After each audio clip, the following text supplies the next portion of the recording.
আসসালামু আলাইকুম দর্শক। কাশ্মীরে সন্ত্রাসী হামলার পর এটি নিয়ে আমাদের আইন উপদেষ্টা একটি পোস্ট শেয়ার করেছিলেন ভারতের একজন নাগরিকের। সেটি সহ তার সঙ্গে আন্তর্জাতিক জঙ্গি সংগঠন লস্কর-ই তৈয়বার কোনো নেতার বৈঠকের কথিত একটি ছবিও ভারতের কোনো গণমাধ্যমে প্রকাশ হয়েছে এবং সেই বিষয় দুটি নিয়ে বাংলাদেশে গত 2 দিন ধরে তোলপাড় চলছে এবং এর মধ্য দিয়ে ভারত বাংলাদেশে কিভাবে ট্রিট করবে, আসলে কি হতে যাচ্ছে, এসব নানান ধরনের প্রশ্ন উঠছিল। এবং লস্কর-ই তৈয়বার সাথে আইন উপদেষ্টা বৈঠক করেছেন এমন একটি ছবি আমি নিজেও সন্দেহের চোখে দেখেছিলাম, মনে করেছিলাম যে এটি কোনো এডিটেড ছবি কিনা। তো সেই বিষয়ে আইন উপদেষ্টা তার অবস্থান মোটামুটি ব্যাখ্যা করতে পারলেও অন্য যে বিষয়গুলো সেখানে তিনি যে ব্যাখ্যা দিয়েছেন সেটাও আবার নতুন করে বিতর্কের সৃষ্টি করতে পারে এবং অনেকের কাছে দায়সারা গোছে মনে হতে পারে, যুক্তিযুক্তহীন মনে হতে পারে। আইন মন্ত্রণালয় তার বিবৃতিতে যেটি বলছে, নিউজ অ্যারেনা ইন্ডিয়া নামক অনলাইন পোর্টালে জম্মু কাশ্মীরে হামলার পর বাংলাদেশের আইন উপদেষ্টার সঙ্গে শীর্ষ লস্কর-ই তৈয়বা অপারেটিভের সাক্ষাৎ শিরোনামে আইন, বিচার ও সংসদীয় বিষয়ক মন্ত্রণালয়ের উপদেষ্টা ডক্টর আসিফ নজরুলের বিরুদ্ধে প্রকাশিত প্রতিবেদন মিথ্যা, মানহানিকর ও অদায়িত্বপূর্ণ। এবং এখানে দাবি করা হচ্ছে যে হেফাজতে ইসলামের নেতাদের সঙ্গেই ওই বৈঠকটি ছিল এবং সেটি কাশ্মীরের সন্ত্রাসী হামলার 3 দিন আগে। তার এই বক্তব্য আমরা গ্রহণ করতে চাই এবং এই ধরনের প্রতিবাদেরও অবশ্যই দরকার আছে। আমরা জানি ভারতের বিভিন্ন গণমাধ্যম বাংলাদেশের বিভিন্ন বিষয়ে নানানভাবে প্রোপাগান্ডা ছড়াচ্ছে, গুজব ছড়াচ্ছে, এটা ঠিক আছে, কিন্তু হেফাজতে ইসলাম সম্পর্কে বৈঠকের ছবি উল্লেখ করতে গিয়ে হেফাজতে ইসলাম সম্পর্কে যেইভাবে বিস্তারিত ব্যাখ্যায় যাওয়া হয়েছে এটি আবার অনেকের কাছে বিতর্কিত মনে হতে পারে। তার কারণ ওই গণমাধ্যম বা ওই গণমাধ্যমগুলোতে হেফাজতে ইসলাম সম্পর্কিত সাম্প্রতিক সময় বা গত 2-1 দিনের মধ্যে কোনো প্রশ্ন উত্থাপন করা হয়নি। হেফাজতে ইসলামকে জাস্টিফাই করতে হবে এখানে এই ছবি প্রসঙ্গে।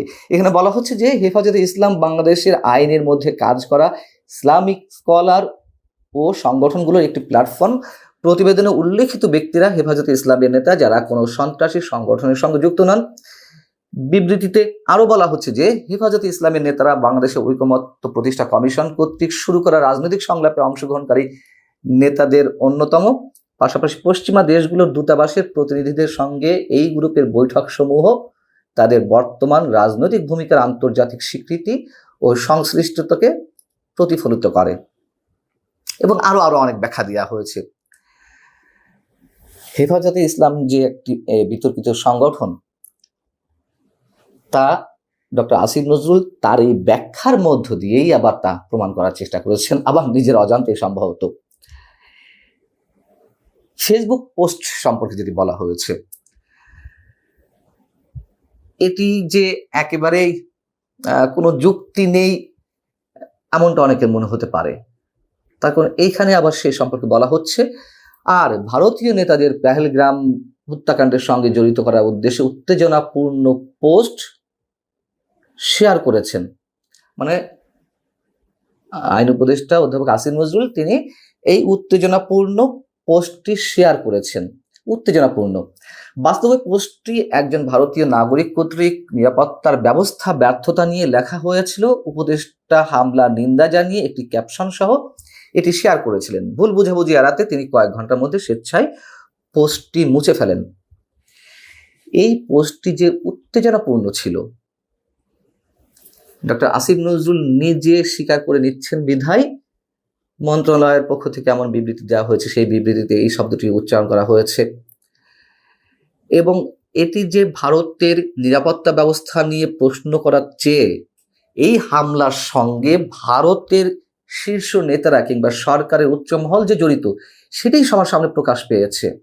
সেটিকে ডক্টর আসিফ নজরুল অ্যাভয়েড করার চেষ্টা করছেন, এটা আমরা বুঝতে পারছি। যেহেতু এই অবস্থায় বাংলাদেশে একজন মন্ত্রিত্বের আসনে একজন বসে থাকা একজন ব্যক্তি কিভাবে এই পোস্ট দিয়ে উস্কানিমূলক এই প্রশ্ন উত্থাপিত হয়েছে, তো সেই জায়গা থেকে যদি বলা হয় যে না শুধু নিন্দা জানানো হয়েছে আর নিরাপত্তা ব্যবস্থা নিয়ে প্রশ্ন করা হয়েছে, এটি আসলে সবার কাছে গ্রহণযোগ্য নাও হতে পারে। এখানে বলা হচ্ছে যে এখানে ভুল বুঝাবুঝির কিছু নেই, অর্থাৎ এটি নিয়ে যারা কথা বলেছেন, বিভিন্ন গণমাধ্যমে ট্রোল হয়েছে, সামাজিক যোগাযোগ মাধ্যমে, সেটি নিয়ে বলা হচ্ছে ভুল বোঝাবুঝির কিছু নেই। ভুল বোঝাবুঝির অবশ্যই কিছু নেই, তবে যে ব্যাখ্যাটি দাঁড়ায় অনেকে সেটি দেওয়ার চেষ্টা করেছেন, এবং আমার এখনো দৃঢ় বিশ্বাস আইন উপদেষ্টা এটি সজ্ঞানেই দিয়েছিলেন। তখন এরকম নজির এর আগেও আছে, তিনি পোস্ট দিয়ে আবার ডিলিট করে ফেলেছেন সমালোচনার মুখে। অধ্যাপক আসিফ নজরুল তিনি নিজেও আইনের একজন শিক্ষক, একজন রাজনীতি বিশ্লেষক, এখন তো মন্ত্রী অবস্থাতে আছেনই বলা যায়। তিনি, তার তো নিশ্চয়ই বোঝার ক্ষমতা আছে কোন পোস্ট বিতর্কিত, কোন পোস্ট দেয়া ঠিক হবে কি হবে না, এটি আমাদের বুঝতে সমস্যা হয় না। এর আগে ইসরায়েলি পণ্য বয়কট নিয়ে তিনি একটি ভিডিও পোস্ট করেছিলেন, কিন্তু একজন মন্ত্রী সমমর্যাদা ব্যক্তি কখনো এইভাবে কোনো বিদেশি পণ্য বয়কটের কথা বলতে পারেন না। এর আগেও আমি এই বিষয়ে আপনাদের সঙ্গে কথা বলেছি। এবং যদি বয়কট করতে হয় তাহলে আমদানি বন্ধ করে দিলেই হয়, স্ববিরোধী অবস্থান কেন? এবং ডক্টর আসিফ নজরুলের মতন বিচক্ষণ ব্যক্তিরা যে কখনো কখনো বিশেষ কোনো গোষ্ঠীকে তুষ্ট করতে, খুশি করতে এই ধরনের পোস্ট দিচ্ছেন, নানান ধরনের মন্তব্য করছেন, এটা আমরা প্রায় দেখছি, এবং সমালোচনার মুখে পরবর্তীতে আবার সেগুলো তুলে নেওয়া হচ্ছে। বিশেষ একটি গোষ্ঠীকে তুষ্ট করে যে সরকার ক্ষমতায় টিকে থাকতে চায়, এই কথাও তো এখন ওপেন সিক্রেট। শুধু ভারতের গণমাধ্যম কেন, আমাদের গণমাধ্যমেও কেউ কেউ বলার চেষ্টা করেছেন বা করছেন। আল্লাহ হাফিজ, ভালো থাকুন সবাই।